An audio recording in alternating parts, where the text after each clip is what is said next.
Here this is the first question. Production function is expression of dash relationship between input and output. कि input and output की कैसी relationship होती है? So it is a technical relationship. ठीक है. So second question is when MP increases, देखिए मैं आपको पूरा कंसेप्ट एक्सप्लेन कर देता हूं. टीपी आपका कुछ ऐसे होता है, ठीक है. Then MP is like that and AP is like that. Fine, sorry, just I do it again ताकि आपको अच्छे समझ में आ जाए. दिस इज योर टीपी और okay and this is your MP, और एपी जो है आपका एक्स एक्सेस को कभी भी टच नहीं करता है. तो ये आपका एपी है, ये आपका एमपी है. तो ये पूछ रहा है कि जब एमपी इंक्रीज कर रहा है, मतलब एमपी इंक्रीज कर रहा है, तो टीपी पे क्या इंक्रीज आएगा, टीपी क्या होगा? तो टीपी होगा हमारा इंक्रीज करेगा इंक्रीजिंग रेट पे. जब तक एमपी क्या है हमारा इंक्रीज करता है, ओके, तब तक हमारा टीपी भी क्या करेगा, इंक्रीज करेगा इंक्रीजिंग रेट पे. So TP increases at increasing rate. So third is right answer. Third question is when MP is greater than AP. तो मैं अलग से एपी और एमपी का आपको डायग्राम बना देता हूं. तो ये आपका बेसिकली आपका हो गया एमपी, ठीक है, और एपी बेसिकली आपका हो गया ये.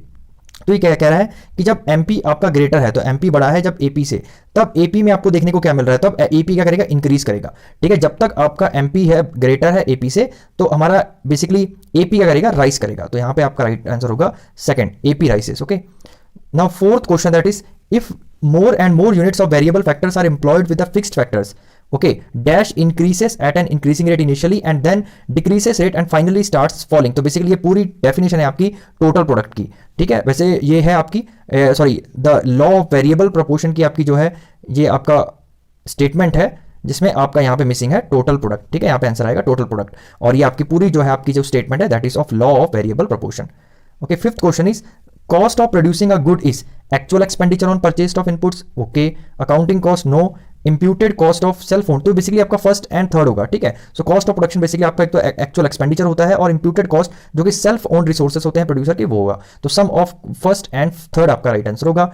Sixth question is AFC curves does not touch x axis because, मतलब जो एएफसी कर्व है वो एक्स एक्सिस क्यों टच नहीं करता.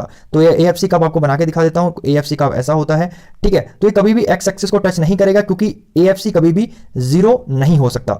ठीक है, जीरो क्यों नहीं हो सकता, क्योंकि टीएफसी हमारा कुछ ना कुछ डेफिनेटली होगा ही होगा. जब तक हमारा टोटल फिक्स्ड कॉस्ट कुछ ना कुछ नंबर होगा, आप कोई भी से आउटपुट से डिवाइड कर दीजिए, भले वो जीरो से कम आए, डेसिमल में आ जाए, लेकिन आपका बेसिकली क्या होगा, जीरो नहीं होगा. ठीक है, जीरो से थोड़ा ज्यादा ही होगा, इसलिए आपका एक्स एक्सिस को कभी भी टच नहीं करेगा, और अगर एक्स एक्सिस को टच तभी करेगा जब एएफसी हमारा जीरो हो जाए, वो पॉसिबल नहीं है. Seventh question is salary of a permanent staff. तो सैलरी जो परमानेंट स्टाफ की किसका एग्जांपल है, वेरिएबल का, फिक्स्ड का, इम्प्लिसिट का, या नन ऑफ अबव. ठीक है, देखिए यहाँ पे परमानेंट स्टाफ बोला है, तो ये होगा हमारा फिक्स्ड कॉस्ट, क्योंकि इसको तो आपको देना ही पड़ेगा. Then eighth question is which of the following is an example of variable cost. Variable cost आपको पता ही है, okay, which you can change. Okay, आप चेंज कर सकते हो with the production of per output, या हर आउटपुट के बाद आप जो आउटपुट बढ़ाते हैं, तो आप वेरिएबल कॉस्ट भी बड़ा कम ज्यादा कर सकते हैं बेसिकली. ठीक है, so cost of raw material, building rent, insurance premium and the municipal taxes, basically होगा cost of raw material. Cost of raw material हमारा क्या है, वेरिएबल हमारा कॉस्ट है. नाइन्थ है marginal cost in addition to the total cost when who an additional unit of commodity is always, ध्यान रखिएगा, produced, क्योंकि यहाँ पे कॉस्ट की बात होगी तो हर समय यहाँ पे क्या होगा, प्रोडक्शन पे ही हमारा कॉस्ट लगता है बेसिकली. मैंने लेक्चर्स में बहुत अच्छे से एक्सप्लेन कर रखा है. प्लीज जो न्यू बच्चे हैं जिनको अच्छे से चैप्टर एक्सप्लेनेशन चाहिए, please go to my playlist. Okay, आपको मैंने हर एक चैप्टर की प्लेलिस्ट पूरे टर्म 1 की मैंने कंप्लीट कर दी है, तो you can go through and please go and watch it. So 10th question is which of the following is correct. कौन सा करेक्ट है, देखिए एटीसी मतलब होता है एवरेज कॉस्ट बेसिकली हमारा, और एबीसी आपको पता ही है, curve never intersect each other, बिल्कुल ठीक है. देखिए मैं बता ही देता हूँ, हमारा ये हमारा एसी कर्व होता है, और ये बेसिकली हमारा होता है एबीसी कर्व होता है. ठीक है, तो सेकंड है ATC is greater than ABC by the amount of FC, ये भी बिल्कुल ठीक है, क्योंकि इसका जो बेसिकली गैप है वो एफसी ही है. MC curve cuts ABC at the minimum point, ये भी ठीक है, क्योंकि ये जो आपका एबीसी कर्व होता है, इसको बिल्कुल नीचे से हमारा जो है एमसी कर्व कट करता है. ये तीनों ही बेसिकली जो स्टेटमेंट्स है बिल्कुल करेक्ट है. तो आपका क्या होगा, ऑल ऑफ दिस आपका आंसर हो जाएगा. देखिए जो मैं आपको पढ़ा रहा हूं, आप बहुत आराम से पढ़िएगा, उसे समझ के करिएगा. ठीक है, अगर आपको नहीं आता हो तो मैं अपना इंस्टाग्राम का जो बेसिकली आईडी है मैं बता दूंगा, आप मुझे फॉलो कर सकते हैं, and you can ask me the doubts. Then average fixed cost, average fixed आपको पता ही है क्या फॉर्मूला होता है इसका, TFC डिवाइड बाय Q. तो ये आपको पता होना चाहिए कि इंक्रीसेस एट द आउटपुट इंक्रीसेस कभी भी नहीं है, एवरेज फिक्स्ड कॉस्ट आपका डिक्रीज ही करेगा. तो डिक्रीसेस ऐसा आउटपुट इंक्रीसेस, जैसे जैसे आपका आउटपुट इंक्रीज करेगा आपका AFC क्या होगा, डिक्रीज होगा. क्यों, वेरी सिंपल, क्योंकि हमारा जब तक आउटपुट बढ़ता जाएगा, चौथा पांचवा आउटपुट बढ़ता जाएगा, हमारा TFC इक्वल ही है ना, TFC सेम ही रहेगा. तो जैसे जैसे नंबर यहाँ आउटपुट बढ़ता जाएगा तो FC अपने आप स्मॉल होता जाएगा. Clear, very simple concept. Okay, 12th question is marginal cost of the the fifth unit of output आपको निकालना है, तो बेसिकली 5 में से इसको 65 माइनस 45 कर दीजिए, क्योंकि फिफ्थ पे निकालना है, तो आपका आंसर हो जाएगा 20।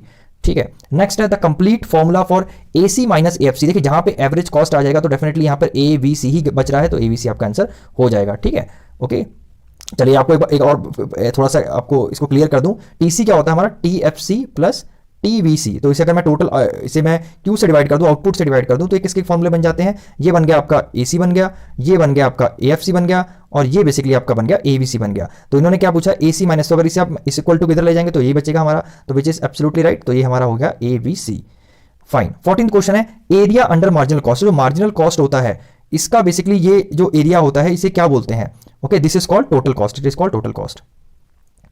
ओके, देन है 15th, normal profit is treated as a part of implicit cost because, देखिए जो नॉर्मल प्रॉफिट है is treated as a part of the implicit cost because it is imputed cost of entrepreneurship service by the owner, it is a fixed factor, it is a variable factor and it is basically a social cost. तो जो हमारा normal profit होता है it is a imputed cost of the entrepreneurial services by the owner. तो basically क्या होता है, ये एक तरह का मैंने आपको ऑलरेडी समझाया है कि मान लीजिए 4 रुपए का आपका एक पेन बन रहा है, लेकिन जो उसे प्रोड्यूसर होता है उसे 5 रुपए का बताता है, तो कॉस्ट ऑफ प्रोडक्शन ये नहीं बोलेगा कि मेरा 4 रुपए का बना, वो कोई बोलेगा 5 रुपए का, उसने 1 रुपीज अपना नॉर्मल प्रॉफिट ऐड कर दिया। तो बेसिकली जो आपका नॉर्मल प्रॉफिट होता है वो एक आप तरह का इंप्लिसिट कॉस्ट ही मानते हैं, इसे कॉस्ट ऑफ प्रोडक्शन ही माना जाता है।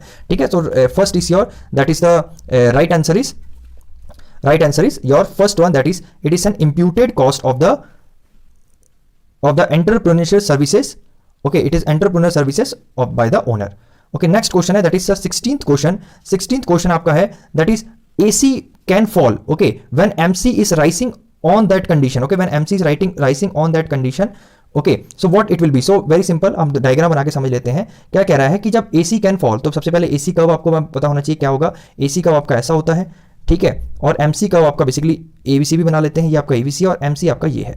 ठीक है, तो इस कंडीशन दैट कि AC जब फॉल करेगा, मतलब आपका ये जब फॉल हो रहा है, ठीक है, नीचे गिर रहा है, तो MC इज राइजिंग, तो MC इज राइजिंग, बिल्कुल सही बात है, on the condition that MC is below the AC, ठीक है, और fall in the AFC is equal rise to in the ABC, MC is less than ABC और MC is greater। तो basically आपका फर्स्ट ऑप्शन बिल्कुल right हो जाएगा यहाँ पे, that is MC shall remain below, क्योंकि यहाँ पे MC जब ये फॉल होगा तो आपका MC क्या, MC जो कर्व है वो नीचे होगा डेफिनेटली किसके, AC कर्व के।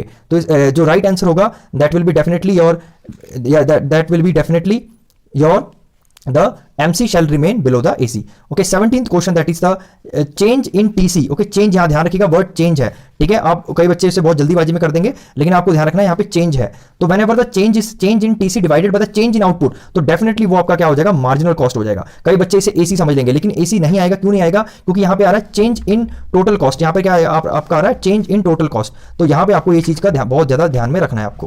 Okay, next question is in the short period all cost are variable, ठीक है, नहीं फिक्स्ड कॉस्ट होता है हमारा, बिल्कुल होता है, ऑल कॉस्ट रिमेन फिक्स्ड, ठीक है, नहीं ऐसा भी नहीं है, TC changes to the extent of variable cost, okay, या फिर distinction between the fixed cost and variable cost disappear, देखिए नहीं होता, डिसअपीयर तो बिल्कुल हो ही नहीं सकता, ठीक है, so the right answer will be your third option, okay, that is TC changes to the extent of variable factor. तो जैसे आप वेरिएबल कॉस्ट को चेंज करेंगे उस हिसाब से हमारा क्या हो जाएगा, टोटल कॉस्ट जो हमारा जो है चेंज होता जाएगा, ठीक है। ओके, नेक्स्ट क्वेश्चन करते हैं, that is your, okay, one correction is there, I have told this thing, that is the area under the marginal cost will be TVC, okay, it will be TVC, not TC, it will be TVC, क्योंकि ये हमारा marginal cost है, जो इसका area cover under होगा that will be your TVC, okay, I am sorry for that. Okay, next question, that is marginal revenue of a firm in addition to the TR by selling. देखिए, marginal revenue of a firm is a addition to TR by selling and additional 101%, जहां पे marginal revenue की बात होगी वो आपका an additional unit of output ही होगा, ठीक है। Next that is 20th question, if more can be sold by lowering the price. देखिए इसमें बहुत ध्यान रखना, ये आपका इम्परफेक्ट कॉम्पिटिशन का केस है, ये आपका है आपका मान लीजिए AR, ठीक है, और this will be your MR, ठीक है, ये हमारा MR है। तो क्या होगा, ये आप जब भी आपको ज्यादा बेचना है, बेसिकली ज्यादा बेचना, तो अगर आप प्राइस लोअर कर रहे हो तो definitely that is a imperfect competition, और इम्परफेक्ट कॉम्पिटिशन में हर समय आपका जो एवरेज रेवेन्यू है वो ग्रेटर होगा आपके मार्जिनल रेवेन्यू से। So third option will be right. Okay, then will go to the 21st question, that is if TR equal to total revenue and Q is quantity sold when T R divided by Q, देखिए अब T R divided by Q है आपका, okay, that will be definitely M R. Okay, जब यहाँ पे change in TR वो change in output हो जाएगा तब वो एमआर होता, लेकिन यहाँ पे सिंपली आपका क्या है, total revenue divide by Q, that will be your average revenue.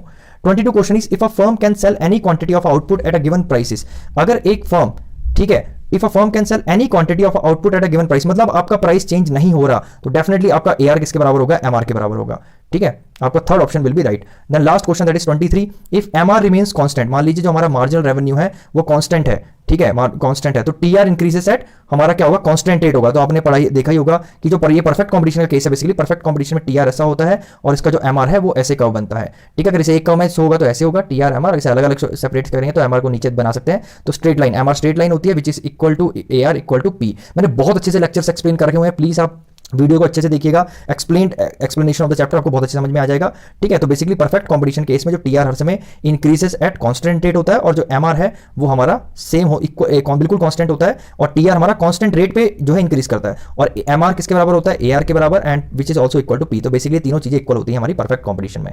So I hope you like this lecture and please do subscribe and share with your friends. So thank you so much and please do comments if you like my content. Thank you so much, God bless you.